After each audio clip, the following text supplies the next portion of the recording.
Ayoub Elfoui est en pleine préparation des commandes. Sa journée a démarré à 6 h ce matin par un tour des commerçants du marché matinal. Des champignons, des pommes de terre, des oignons, des pommes. On a un petit peu de tout. Et tout ça, ça vient du marché matinal. Des marchands qui vous donnent leurs invendus. Oui.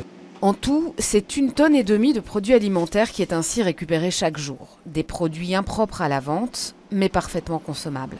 Ici, j'avais une série de petits poivrons emballés en sachets plastiques dans lesquels je trouvais une grande quantité de produits pourris, comme ceci.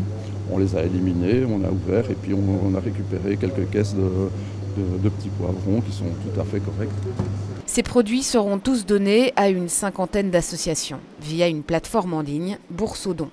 Avec l'augmentation de la précarité, les bénéficiaires sont sans cesse plus nombreux. Sébastien Jacques vient ici une fois par semaine. On arrive chez nous à la maison de quartier, on a la liste de nos bénéficiaires et là pour l'instant on tourne entre 250 et 300 personnes. C'est plus qu'utile, sans eux on ne pourrait pas arriver à nourrir les gens. Le projet DREAM de récupération et de redistribution d'invendus est né en février 2016.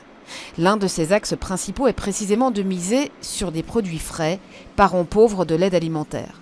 1 an et demi après le lancement, la quantité de biens récupérés a triplé. C'est une grosse augmentation. C'est aussi une augmentation parce qu'on est arrivé à sensibiliser la majorité des commerçants.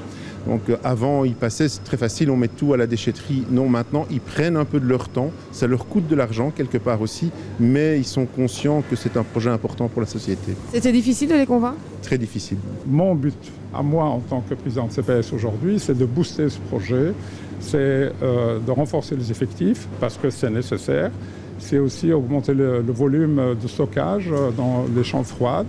C'est aussi renforcer les moyens de transport. Objectif, atteindre les 2 tonnes de produits à redistribuer et augmenter ainsi le nombre de bénéficiaires. 1/3 de la population bruxelloise vit sous le seuil de pauvreté.